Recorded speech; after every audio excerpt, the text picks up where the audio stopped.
کار منزل تک پہنچ گئی تھی۔ میں نے اسے خوبصورت عمارت کے گیٹ سے اندر داخل کر دیا۔ چوکیدار جلدی سے آیا اور اس نے ادب سے سلام کر کے کار کا دروازہ کھول دیا۔ عادل صاحب آ گئے؟ جی صاحب، اندر موجود ہیں، چوکیدار نے جواب دیا، اور میں اور افشاں آگے بڑھ گئے۔ افشاں بڑی متاثر نگاہوں سے چاروں طرف دیکھ رہی تھی۔ بہت خوب، وہ شو ہال کی چوڑی سیڑھیاں طے کرتی ہوئی بولی۔ وسیع ہال میں چاروں طرف قالینوں کے شعبے بنے ہوئے تھے جن میں روشنیاں جگمگا رہی تھیں۔ حسین ترین ڈرائنگ روم ترتیب دیے گئے تھے جن میں قالین بچھے ہوئے تھے۔ دراصل یہ جدید ترین شو روم تھا جس کا جواب پورے ملک میں ناممکن تھا۔ افشاں نے رک کر انہیں قریب سے دیکھا اور پھر تعریفی انداز میں گردن ہلائی۔ کوئی ارشاد؟ میں نے مسکرا کر کہا۔ صرف اتنا کہ میں نے بہت سے ممالک دیکھے ہیں، بڑے بڑے ملکوں کے تجارتی مراکز دیکھے ہیں۔ اب تک جو کچھ دیکھا ہے وہ انتہائی معیاری ہے، اور ہم اس شو روم کو بڑے سے بڑے غیر ملکی شو روم کے مقابلے میں پیش کر سکتے ہیں۔ شکریہ نہیں ادا کروں گا کیونکہ بس یہ معمولی سی کاوش ہے۔ آئیے اوپر چلیں، افشاں نے مسرت بھرے انداز میں کہا۔ اوپر کی منزل اسٹاک ہال تھی۔ چاروں طرف قالینوں کے انبار لگے ہوئے تھے۔ افشاں نے کافی دیر تک وہاں رک کر قالینوں کی کوالٹی دیکھی اور پھر ہم اوپری منزل کی طرف چل پڑے۔ یہ اسٹاف ہال تھا۔ اسٹاف نے باقاعدہ کام شروع کر دیا تھا۔ ابتدائی کام ہو رہے تھے۔ کئی ممالک سے قالین درآمد کیے گئے تھے۔ ملکی طور پر بھی کافی اسٹاک خریدا گیا تھا۔ یہ سارے کام ہو رہے تھے۔ اسی حال میں طالوت اور شکیلہ ملے۔ ہمیں دیکھتے ہی سارا اسٹاف کرسیاں چھوڑ کر کھڑا ہو گیا۔ تقریباً 10-12 لڑکیاں تھیں اور 60 کے قریب نوجوان اور درمیانی عمر کے لوگ۔ تصدق بھی تھا، لیکن سب سے زیادہ حیرت جمشید کو دیکھ کر ہوئی تھی۔ جمشید صاحب بھی موجود تھے۔ بہرحال طالوت نے پہلے آ کر یہاں کافی تیاریاں کر لی تھیں۔ اہم عہدوں کے لوگوں سے افشاں کا تعارف کروایا گیا اور پھر ہم اپنے آفس میں داخل ہو گئے۔ جمشید، تصدق وغیرہ ساتھ تھے۔ خوب، جمشید صاحب آپ کس وقت کھسک آئے؟ میں نے مسکراتے ہوئے پوچھا۔ او مسٹر سائم، ادھر پرانا عورت بہت خراب ہو گیا تھا، وہ ہمیں زندہ نہ چھوڑتا۔ مسٹر ٹاساڈک بہت اچھا انسان ہے، ہم اکثر ان کے پاس آ جاتا ہے۔ بہت خوب، تو جب آپ گھر سے غائب ہوتے ہیں تو یہاں ہوتے ہیں؟ بالکل بالکل، بٹ پلیز آپ پرانا عورت کو یہ بات نہ بتا دیں۔ جمشید صاحب بے حد دلچسپ انسان ہیں جناب، بعض معاملات میں نہایت سلیقے کی اور مفید بات کہہ جاتے ہیں۔ تصدق نے مسکراتے ہوئے کہا۔ کمال ہے، بہرحال کوئی حرج بھی نہیں ہے۔ آپ جب تک یہاں ہیں، جب دل چاہے یہاں آ سکتے ہیں جمشید صاحب، طالوت نے کہا۔ بہت بہت شکریہ، ادھر آنٹی کا کوٹھی میں زیادہ اچھا نہیں لگتا، جمشید نے کہا اور پھر سہمے ہوئے انداز میں افشاں کی طرف دیکھنے لگا۔ او، میں کسی کو کچھ نہیں بتاؤں گی جمشید بھائی، آپ بے فکر رہیں، افشاں جلدی سے بولی۔ سب لوگ بیٹھ گئے تھے۔ تصدق نے خاطر مدارات شروع کر دی۔ طویل و عریض آفس سے ملحقہ آرام کا کمرہ بھی تھا، وہیں پر ایک خوبصورت ڈائننگ ٹیبل بھی موجود تھی، دفتر میں لنچ وغیرہ کے لیے۔ بہرحال میز بھر دی گئی اور ہم سب کافی پینے لگے۔ جمشید تو بے تکلفی سے شریک ہو گیا تھا، لیکن تصدق کو بھی خصوصی طور سے شریک کیا گیا۔ کھانے کے دوران کہکہے لگائے جاتے رہے، پھر تصدق سے گفتگو شروع ہو گئی۔ میں نے اس سے معلومات حاصل کی تھیں، پھر ہم اس کمرے سے نکل آئے۔ اچھا مسٹر تصدق، اجازت دیں؟ اور ہاں، ٹیلی فونوں کے بورڈ مکمل ہو گئے؟ جی ہاں، کل شام ہی کنیکشن مل گئے تھے۔ ویری گڈ، تب پھر شام تک تمہیں اطلاع مل جائے گی۔ اطلاع ملتے ہی نیون سائن والوں کو اجازت دے دینا، کام نہایت پھرتی سے ہو۔ ایسا ہی ہوگا جناب، تصدق نے جواب دیا۔ ہاں بھائی عادل صاحب، دوسرے پروگرام کی کیا رہی؟ چلیے سائم بھائی، طالوت نہایت شرافت سے بولا۔ میں بھی چلوں؟ جمشید نے کہا اور سب ہنس پڑے۔ بھلا اسے کون منع کر سکتا تھا؟ چنانچہ ہم نے اسے ساتھ لے لیا۔ طالوت ٹیکسی سے یہاں تک آیا تھا۔ کار اس نے ازراہ اخلاق میرے لیے چھوڑ دی تھی، لیکن اس وقت ہم پانچوں ساتھ تھے۔ افشاں اور شکیلہ غیر معمولی طور پر خاموش تھیں اور ان کی خاموشی کو جلد ہی محسوس کر لیا گیا۔ ڈرائیونگ اس وقت طالوت کر رہا تھا۔ ارے یہ خواتین مراقبے میں کیوں ہیں؟ میں نے کہا اور دونوں لڑکیاں چونک پڑیں۔ انہوں نے ہماری طرف دیکھا اور پھر شکیلہ بولی، کوئی خاص بات تو نہیں ہے؟ اہم بات کیا ہے؟ طالوت نے کہا۔ اہم بات بھی نہیں ہے، شکیلہ ہنس پڑی۔ تیسری قسم کون سی ہوتی ہے؟ طالوت نے جھک کر رازدارانہ انداز میں مجھ سے پوچھا اور دونوں لڑکیاں ہنس پڑیں۔ بھائی جمشید اردو کے مذاق کو نہیں سمجھتے تھے، اس لیے وہ صرف متعجبانہ انداز میں ہم لوگوں کو ہنستا ہوا دیکھتے رہے، خود انہوں نے اخلاقاً بھی ہنسنے کی کوشش نہیں کی تھی۔ کیا بات ہے افشاں، یہ خاموشی کیوں ہے؟ کیا سوچ رہی ہیں آپ؟ اس بار میں نے افشاں کو براہ راست مخاطب کرتے ہوئے کہا، شکیلہ باجی کے بارے میں تو میں کہہ نہیں سکتی، لیکن میں آپ کی اس فرم کے بارے میں سوچ رہی تھی۔ کیا؟ طالوت نے دلچسپی سے پوچھا۔ جتنی خوبصورت، جتنی شاندار فرم آپ نے بنائی ہے، ملک میں شاذ ہی ہوگی۔ یوں تو یہاں بے شمار بڑی بڑی فرمیں ہیں، لیکن یہ اپنی طرز کی انوکھی فرم ہے۔ میں اسے دیکھ کر بہت متاثر ہوئی ہوں۔ افشاں نے کہا۔ شکریہ ادا کریں سائم صاحب، طالوت نے مسخرے پن سے کہا۔ بہت بہت شکریہ افشاں۔ اور شکیلہ خاتون، آپ بھی کچھ گل افشانی فرمائیں گی؟ میں نے پوچھا۔ تعریف سننا چاہتے ہیں سائم صاحب؟ شکیلہ نے کہا۔ جو کچھ آپ سنا دیں۔ میں اس فرم کے بارے میں نہیں سوچ رہی تھی۔ خوب پھر؟ بلکہ آپ دونوں پر غور کر رہی تھی۔ آپ کو جاننے کے بعد ایسی چیزوں پر حیرت نہیں ہوتی۔ مجھے معاف کرنا افشاں، میرے ساتھ جو حالات پیش آئے ہیں وہ ایسے ہی تھے کہ ان دونوں کو میں جو کچھ بھی سمجھوں کم ہے۔ مجھے احساس ہے شکیلہ، افشاں نے کہا۔ بس یوں کہنا چاہیے، بعض اوقات محرومیوں کے سمندر میں، طوفان میں گھرے ہوئے انسان کو ایسا سہارا مل جاتا ہے جس کا وہ تصور بھی نہیں کر پاتا، اور جوں جوں اسے سہارے کی مضبوطی کا احساس ہوتا ہے، اس کی کیفیت انوکھی ہوتی جاتی ہے۔ اسے اپنے خواب میں کھوئے ہونے کا احساس ہوتا ہے، اور پھر یہ خوف اس کے ذہن میں جاگزیں ہو جاتا ہے کہ کہیں اس کی آنکھ نہ کھل جائے۔ شکیلہ نے کہا۔ طالوت نے گردن گھما کر اسے دیکھا اور پھر رخ بدل لیا۔ جمشید بھائی بدستور خاموش بیٹھے ہوئے تھے، ان کے پلے ہی کچھ نہیں پڑ رہا تھا۔ کار کافی دور نکل آئی تھی۔ اس وقت جس جگہ ہم جا رہے تھے اس کے بارے میں صرف طالوت ہی کو معلوم تھا، باقی لوگ بے خبر تھے، جن میں میں بھی شامل تھا۔ بہرحال ہم ایک نہایت ہی پرفضا علاقے میں نکل آئے، اور پھر دور سے ایک انتہائی خوشنما محل نظر آیا۔ دور ہی سے عمارت کے حسن کا اندازہ ہو رہا تھا، اور میں نے سمجھ لیا کہ یہ ہماری نئی رہائش گاہ ہوگی۔ کار طویل و عریض پھاٹک کے سامنے رک گئی، اور پھاٹک خود بخود اس طرح سمٹ گیا جیسے ہمیں پہچان گیا ہو۔ کسی خاص ٹیکنیک کا پھاٹک تھا۔ طالوت کار اندر لے گیا۔ دو رویا درخت لگائے گئے تھے۔ فرش ہفت رنگ ٹائل کا تھا۔ تا حد نگاہ رنگ بکھرے ہوئے تھے۔ میں خود بھی دنگ رہ گیا تھا۔ طالوت نے یہاں کچھ زیادہ ہی رنگ دکھایا تھا۔ کوٹھی کی تعمیر میں راسم کا ہاتھ تھا، اور راسم نے پرستان سے کوئی مکان لا کر یہاں نصب کر دیا تھا۔ اتنی حسین عمارت تھی کہ عقل دنگ رہ جاتی تھی۔ اور پھر جدید طرز تعمیر کا خاص خیال رکھا گیا تھا۔ ایک ایک کونا اعلیٰ فرنیچر اور ضرورت کی نہایت قیمتی اشیاء سے پر تھا۔ دیکھ کر آنکھیں پھیل جاتی تھیں۔ طالوت نے جلال آباد میں احسان کے لیے ایک عمارت تعمیر کرائی تھی۔ نہایت حسین عمارت تھی، لیکن اس عمارت کے سامنے وہ کوئی وقت نہیں رکھتی تھی۔ ہر کونا اپنی جگہ ایسا مکمل تھا کہ بس تعریف کے لیے الفاظ کم ہو جاتے تھے۔ ہم سب سحر زدہ سے اس عمارت کو دیکھتے پھر رہے تھے، یہاں تک کہ دوپہر ہو گئی۔ سائم بھائی، طالوت نے مجھے آواز دی۔ میں اس کے قریب پہنچ گیا۔ لنچ نہیں کرائیں گے؟ یہیں کیا جائے گا؟ میں نے پوچھا۔ اب کیا آپ اپنے مہمانوں کو باہر لے جائیں گے؟ میرا خیال ہے اب ہمارا کچن اتنا مفلس بھی نہیں ہے۔ تب پھر تم ہی تکلیف کرو، میں نے کہا۔ جو حکم، طالوت بولا، اور میں دونوں لڑکیوں اور جمشید کو لے کر ڈائننگ ہال میں آ گیا۔ طالوت کچن کی طرف چلا گیا تھا۔ دونوں لڑکیوں پر سحر طاری تھا۔ بھئی یہ خاموشی کچھ جچ نہیں رہی، میں نے کہا۔ افشاں اور شکیلہ صوفوں پر بیٹھ گئی تھیں۔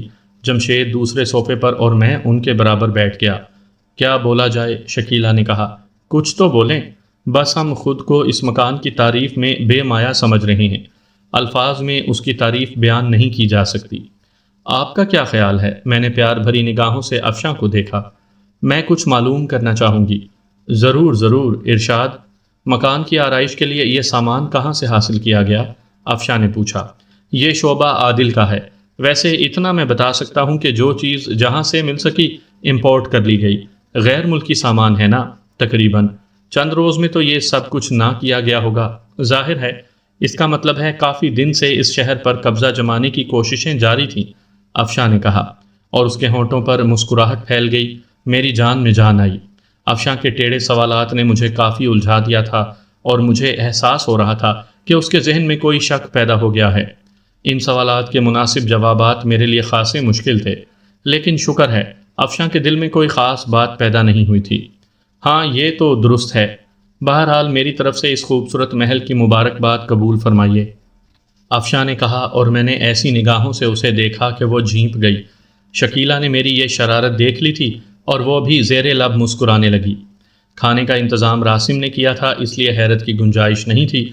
عظیم الشان ڈائننگ ہال کی لمبی میز انواع و اقسام کے لوازمات سے بھری پڑی تھی۔ توبہ ہے، یہاں پوری بارات آ رہی ہے کیا یہ کھانا ضائع نہیں ہوگا؟ شکیلہ نے کہا۔ جب آپ خود یہ سارے انتظامات سنبھالیں تو جو کچھ خرابی ہے ٹھیک کر لیں، ہم مردوں کو اس بارے میں کیا معلوم؟ میں نے شکیلہ سے مسکرانے کا بدلہ لیا اور شکیلہ خاموش ہو گئی۔ کھانا گنجائش سے زیادہ ہی کھا لیا گیا اور پھر تھوڑی دیر آرام کی ٹھہری۔ جمشید صاحب کباب میں ہڈی بن گئے تھے، چنانچہ ان کو ٹالنے کی ترکیب کی جانے لگی۔ سنائیے مسٹر جمشید، اس دوران آپ نے کوئی گفتگو نہیں کی۔ ہم سب یہ دیکھ رہا ہے۔ ونڈرفل ہے، جمشید نے کہا۔ شکریہ، آپ سب ونڈرفل ہے۔ اس کا بھی شکریہ۔ ویسے آپ نے کیا سوچا؟ ہمارا لائف بھی ونڈرفل ہے، ہم کیا سوچے؟ جمشید بولا۔ اس کا بھی شکریہ، طالوت نے کہا اور ہم سب ہنس پڑے۔ ویسے تصدق سے آپ کی کیسی چھن رہی ہے؟ وہ اچھا آدمی ہے۔ کیا اس کی لائف بھی ونڈرفل ہے؟ میں نے اس کا لائف کے بارے میں نہیں پوچھا۔ اب آپ کا کیا خیال ہے؟ بس تھوڑے دن ادھر اور گزاریں گا اور پھر واپس چلا جائیں گا۔ مسٹر شیڈب سے کیا بولیں گا؟ طالوت نے پوچھا۔ بولیں گا اب وہ خود ٹرائی کرے، جمشید نے برا سا منہ بنا کر کہا اور سب ہنس ہنس کر لوٹ پوٹ ہو گئے۔ ویسے تصدق کو آپ سے کچھ کام تھا شاید، جمشید صاحب؟ کیا کام تھا؟ جمشید چونک کر بولا۔ پتہ نہیں، جب ہم وہاں سے چلے تھے تو اس نے درخواست کی تھی کہ جمشید کو بھیج دیا جائے۔ تب ہم جائے گا مسٹر سائم، گاڑی اگر آپ چاہیں تو لیتے جائیں، میں نے جلدی سے کہا۔ نو، ادھر گاڑی چلانا آسان کام نہیں ہے۔ اچھا، کیوں؟ بس ادھر کا ٹریفک کا اصول ہمارا سمجھ میں نہیں آیا۔ جس کا جدھر دل چاہتا ہے چلتا ہے، میں ٹیکسی سے چلا جائیں گا، جمشید نے کہا۔ وہ اس قدر آسانی سے ٹل جائے گا ہمیں یقین نہیں تھا، چنانچہ ہم اسے بڑے خلوص سے باہر تک چھوڑنے آئے اور جمشید کو ٹیکسی بھی مل گئی۔ میں ذرا شکیلہ کے ساتھ عقبی پارک میں جا رہا ہوں، امید ہے تم محسوس نہ کرو گے سائم، طالوت نے کہا۔ ٹھیک ہے، آؤ افشاں ہم بیرونی پارک کا نظارہ کریں، میں نے کہا اور طالوت مسکراتا ہوا شکیلہ کا ہاتھ پکڑ کر آگے بڑھ گیا۔ میں افشاں کو لے کر خوبصورت کوٹھی کے ایک حصے کی طرف بڑھ گیا اور پھر اسے بیڈ روم میں لے آیا۔ افشاں کا چہرہ گلابی ہو رہا تھا۔ بیڈ روم کی فضا انتہائی رومانی تھی۔ دیواروں پر حسین تصاویر آویزاں تھیں، کچھ خوبصورت مجسمے رکھے ہوئے تھے، سارے کے سارے نوادرات میں شمار ہوتے تھے۔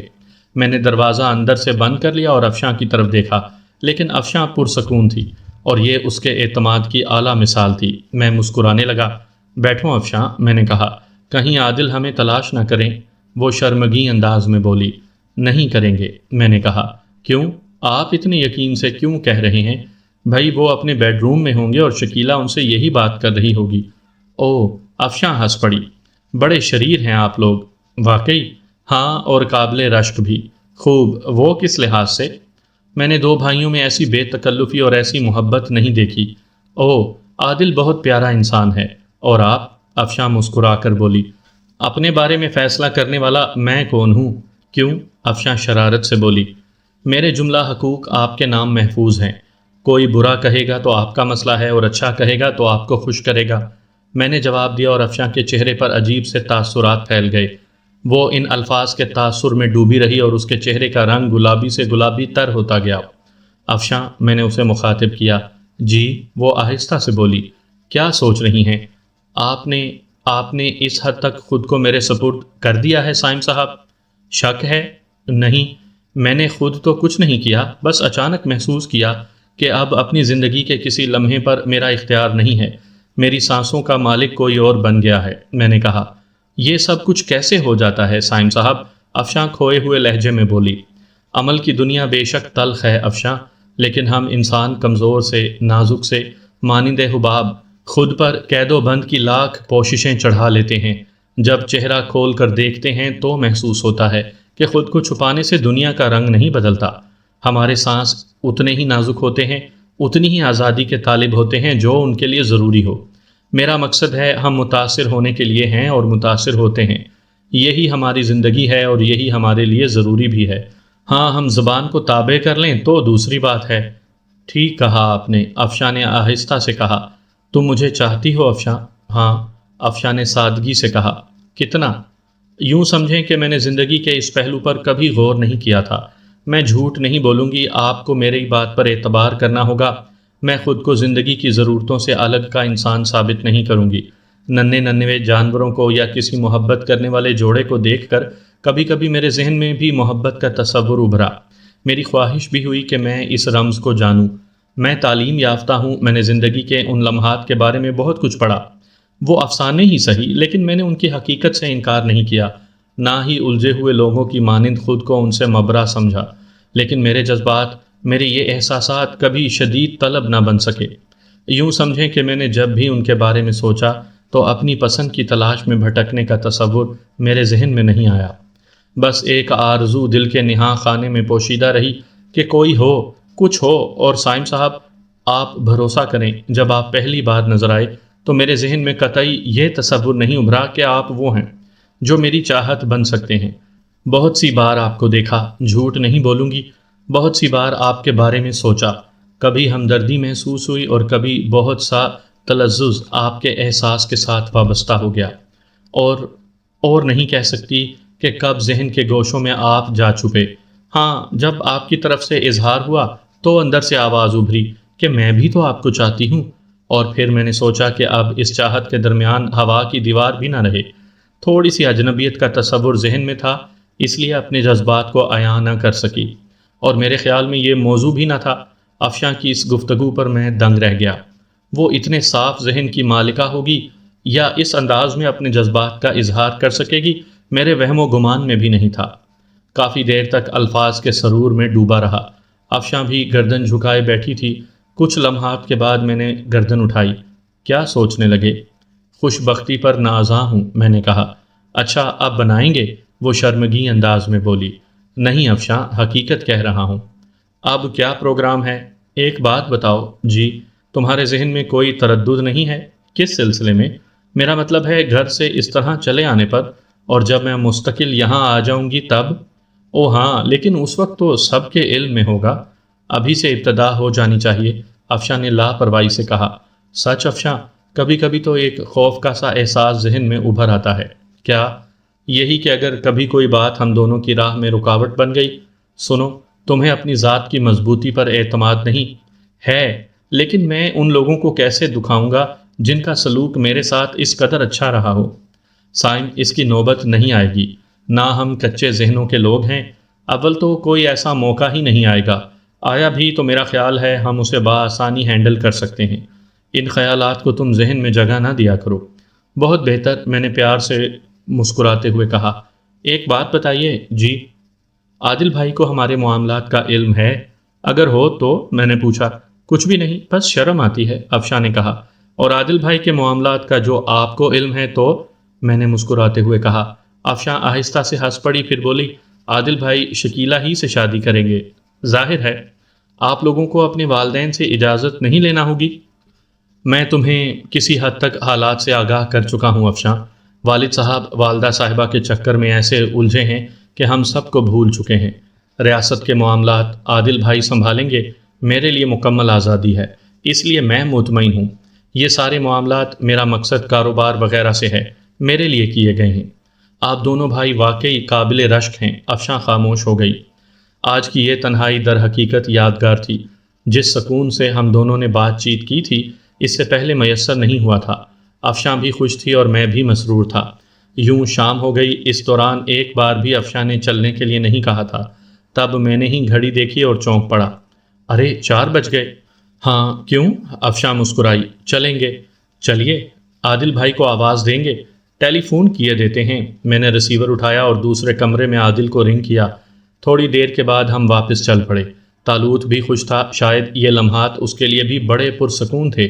سیمی اور احسان اگر کہیں گئے تھے تو واپس آ چکے تھے، اور گھر میں داخل ہوتے ہی ہم پکڑے گئے۔ ٹھیک ہے، اب یہ نوبت آ گئی ہے، سیمی نے منہ پھلاتے ہوئے کہا۔ دیکھا احسان، اسی لیے کہا جاتا ہے کہ کہیں زیادہ قیام نہ کرو۔ ارے اگر ہمیں بھی ساتھ لے لیا جاتا تو کیا ہم تنہائی میں مخل ہوتے؟ چلو سیمی، اب معاف بھی کر دو، نئے جوڑے ہیں، ہمارا کیا ہے، ہم لوگ تو پرانے ہو گئے۔ سیمی اور احسان ہماری خوب کھنچائی کرتے، لیکن اسی وقت بڑی ماں نکل آئیں۔ ہمیں دیکھ کر وہ ہماری طرف ہی بڑھ آئی تھیں۔ ان کے ہونٹوں پر رچی ہوئی پرخلوص مسکراہٹ باعث سکون تھی۔ کیا اجتماع ہے بھائی؟ وہ مسکراتی ہوئی بولی اور پھر چونک کر کہنے لگی، ارے ہاں، آج تم دوپہر کے کھانے پر غائب تھے۔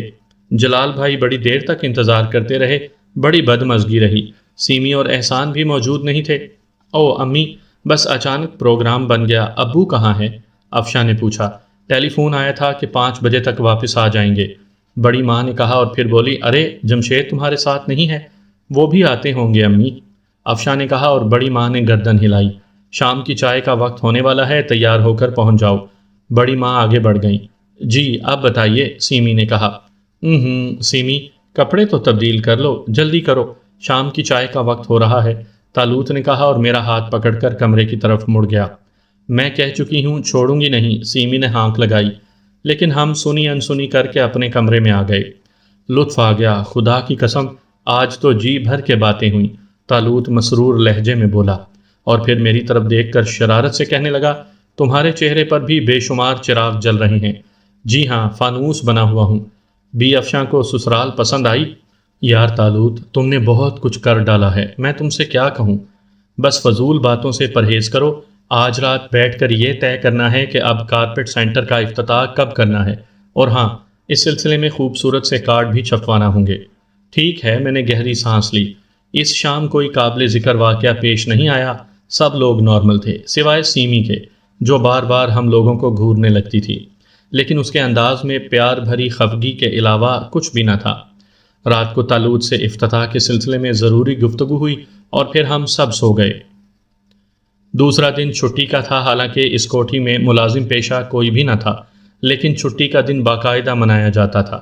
تنویر صاحب، نواب جلال الدین اور دوسرے تمام لوگ ناشتے کے بعد اٹھ کر ایک کمرے میں آ بیٹھے اور دلچسپ گفتگو ہونے لگی، لیکن آج کے لیے کوئی دلچسپ پروگرام نہ بن سکا۔ ہاں، جب ہم لوگ بزرگوں کو چھوڑ کر باہر آئے تو ایک عجیب و غریب منظر دیکھ کر حیران رہ گئے۔ بوا اور جمشید کھڑے گفتگو کر رہے تھے، تقریباً سب کی آنکھیں حیرت سے پھیل گئی تھیں۔ انہونی، خدا کی قسم انہونی، احسان منہ پھاڑ کر بولا۔ ارے مگر دیکھیں تو صحیح، یہ آگ اور پانی یکجا کیسے ہو گئے؟ طالوت نے کہا، اور ہم سب بڑی بی اور جمشید کے گرد جمع ہو گئے۔ سب کے منہ کھلے ہوئے تھے۔ بوا ہمیں دیکھ کر جھینپے ہوئے انداز میں مسکرانے لگیں۔ ہائے، کیا ہوا تم سب کو؟ آنکھیں پھاڑ پھاڑ کر کیوں دیکھ رہے ہو؟ بوا جھینپے ہوئے انداز میں بولی۔ بوا، انہیں پہچانتی ہیں؟ یہ جمشید ہیں؟ ہاں ہاں، سب کو پہچانتی ہوں۔ تم سب ہی ایک جیسے ہو، مجھ بڑھیا کو تماشا بناتے ہو، مجھے بہکا کر اسے پٹوا دیا، میری شکل تو اس کی دادی سے ملے ہیں، بوا کہنے لگیں۔ ارے واہ، تو گویا آپ جمشید کی دادی بن گئیں؟ آئے ہاں، ہاں تو کیا حرج ہے، بچہ بلک بلک کر رو رہا تھا۔ اب میں ایسی پتھر دل تھوڑی ہوں، بوا ہمدردی سے بولی، اور ہم لوگوں نے گردن ہلائی۔ تو یہ بات تھی، لیکن جمشید، اس نے پھر ایک ایسی حرکت کر ڈالی تھی جو اس کی اصلیت مشکوک کر دیتی تھی، ورنہ بڑی بی کو رام کرنے کا کوئی اور طریقہ ہی نہیں تھا۔ بہرحال اس وقت اس پر تبصرہ نہیں ہوا، بس یوں ہی تفریحی باتیں ہوئیں، اور اس کے بعد اپنے اپنے کمروں کا رخ کیا گیا۔ رات کے پروگرام کے مطابق دوسری صبح ناشتے کی میز پر میں نے تنویر صاحب اور نواب جلال الدین سے اپنا معافی الضمیر بیان کیا۔ ظاہر ہے طالوت تو اس معاملے میں نل تھا۔ میں چاہتا ہوں نواب صاحب کہ اب اپنی فرم کا افتتاح کر دوں، ساری تیاریاں مکمل ہو چکی ہیں۔ واقعی؟ نواب صاحب کے بجائے تنویر صاحب اچھل پڑے۔ انہوں نے اس انداز میں میری شکل دیکھی تھی جیسے یہ بات بھی مذاق رہی ہو۔ ہاں تنویر صاحب، آپ لوگوں کی دعاؤں سے اور آپ لوگوں کی اجازت سے میں نے یہ کاروبار پھیلایا ہے۔ جیسا کہ ہمارا پروگرام تھا، میں مستقلاً اس شہر میں قیام کا ارادہ رکھتا ہوں، اس لیے چھوٹا موٹا کاروبار بھی کرنا ضروری تھا۔ چنانچہ عادل کے تعاون سے میں نے یہ ادارہ قائم کر لیا، اور اب مجھے آپ کی دعاؤں کی ضرورت ہے۔ میں نے نہایت سنجیدگی سے کہا، ارے میاں، دعائیں ہی دعائیں، خدا کی قسم، بھرپور مبارکباد قبول کرو۔ میں تو خوشی سے پھولا نہیں سما رہا۔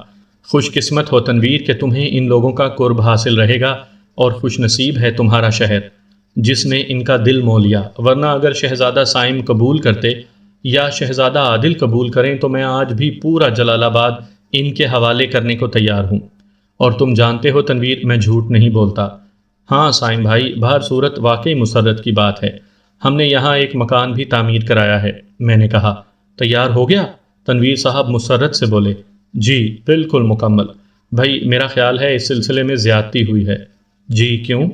بھائی مجھے تعمیرات وغیرہ کا بڑا تجربہ ہے، لیکن خیر اب تو ہو ہی گیا، تم اس کا معائنہ کب کروا رہے ہو؟ آج، میں نے جواب دیا۔ ارے واقعی؟ جی، آج آپ سے بہت سے مشورے درکار ہیں۔ افتتاح کے لیے کارڈ چھپوا لیے گئے ہیں اور یہ کہنے کی ضرورت نہیں ہے کہ آپ انہیں اپنے دوستوں میں تقسیم کروائیں گے، کیونکہ ہمارا یہاں آپ کے سوا کون ہے؟ یقیناً یہ کوئی کہنے کی بات ہے۔ میں مہمانوں کا انتخاب کروں گا۔ جلال بھائی کے بھی کچھ دوست یہاں موجود ہیں۔ ارے واہ، عرصہ دراز کے بعد ایک عمدہ تقریب ہو رہی ہے، لطف آئے گا۔ مگر صاحبزادے، کب تک کا پروگرام ہے؟ ہمارے سب کام مکمل ہو چکے ہیں، بس کارڈز پر تاریخ درج کرنا ہے اور اس کا مشورہ آپ دیں گے۔ زیادہ سے زیادہ 3 دن کا وقفہ رکھ لو، تنویر صاحب نے کہا۔ مناسب، میں نے جواب دیا اور پھر ضروری امور طے ہو گئے۔ شام کو تنویر صاحب سر ہو گئے کہ کم از کم مکان دکھا دیا جائے، اور بالآخر ہمیں مجبور ہونا پڑا۔ گھر کے سارے لوگ گاڑی میں بھر کر چل پڑے، یہاں تک کہ بوا بھی ساتھ تھیں۔ تھوڑی دیر کے بعد ہم کوٹھی پر پہنچ گئے، خودکار دروازے سے اندر داخل ہوئے اور سب لوگوں کے چہروں سے وہی آثار حویدہ ہو گئے جن کی توقع تھی۔ خدا کی پناہ، خدا کی پناہ، تنویر صاحب کے منہ سے نکلا۔ یہ کوٹھی ہے؟ اور پھر تو سب کی حالت دیکھنے کے قابل تھی۔ بڑی ماں بھی دنگ رہ گئیں، ایک ایک گوشے کو دیکھتے پھر رہے تھے۔ ساری کوٹھی دیکھنے کے بعد سب حال میں جمع ہو گئے۔ سب سے زیادہ مسرت نواب جلال الدین کے چہرے سے عیاں تھی۔ کیا خیال ہے تنویر بھائی؟ سچی بات تو یہ ہے کہ میں جل گیا، تنویر صاحب بولے۔ ہاں ہاں، بڑا خود کو ماہر تعمیر سمجھتے تھے، نواب صاحب نے کہا لگایا۔ ہاں، اب ان جملوں پر شرمندہ ہوں۔ او نہیں تنویر صاحب، خدا کی قسم، میں اب بھی آپ کے مشوروں کا طالب ہوں۔ میاں، تم نے ہمارے لیے رکھا ہی کیا ہے؟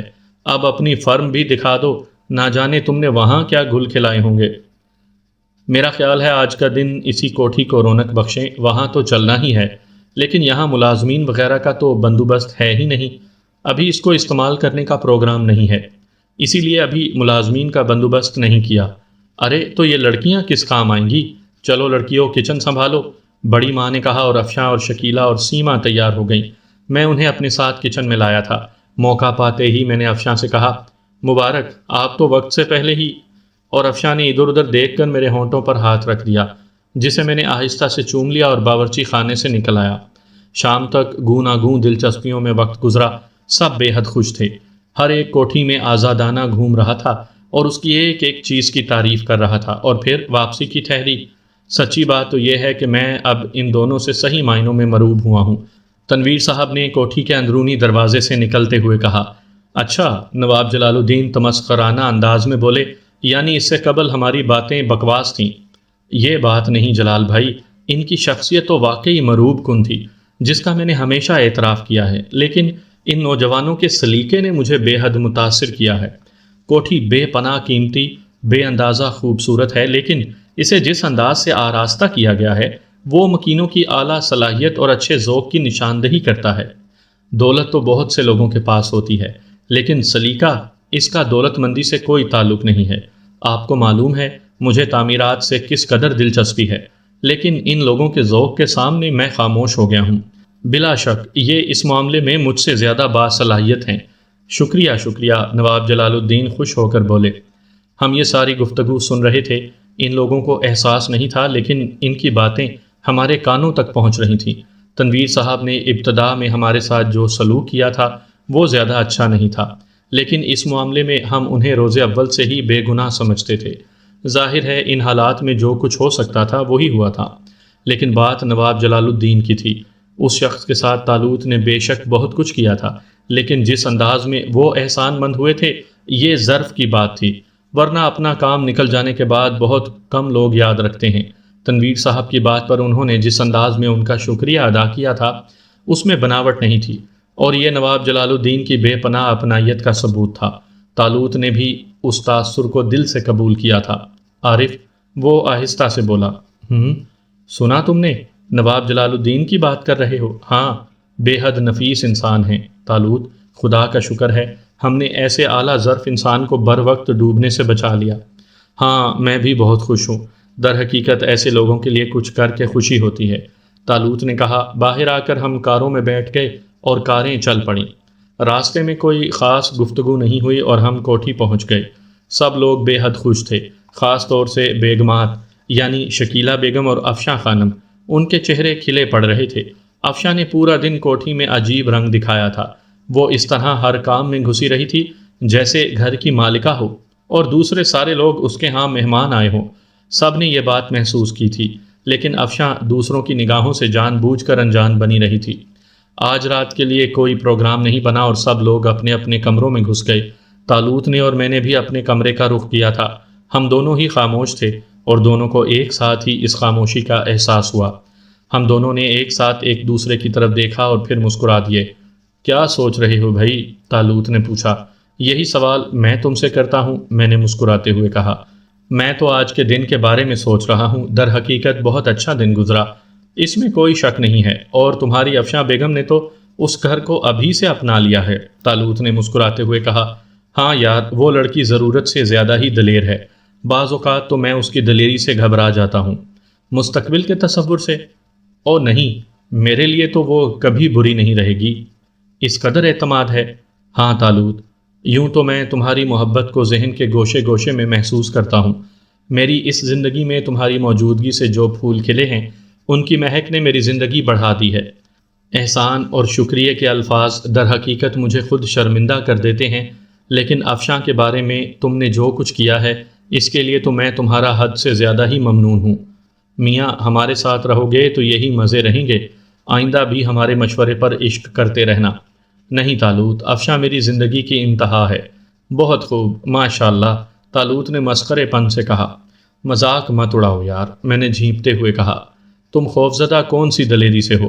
بس یہی وہ جس انداز میں دوسروں سے بے پرواہ ہو جاتی ہے، بعض اوقات وہ بے حد خوفناک ہو جاتا ہے۔ تم نے محسوس نہیں کیا تھا کہ بہت سی نگاہیں اس کی نگرانی کر رہی تھیں؟ واقعی، طالوت کسی خیال سے چونک پڑا۔ ہاں، کیوں؟ تو اس میں برا کیا ہے؟ طالوت نے پرخیال انداز میں کہا۔ بس خوف محسوس ہوتا ہے، حد سے آگے بڑھ جانا کسی طور مناسب نہیں ہوتا ہے۔ خدا نخواستہ اگر ان لوگوں کو یہ بات ناگوار گزری تو بڑی مشکل پیش آ سکتی ہے۔ میرا خیال ہے یہ ناممکن ہے، طالوت بولا۔ کیوں ناممکن کیوں؟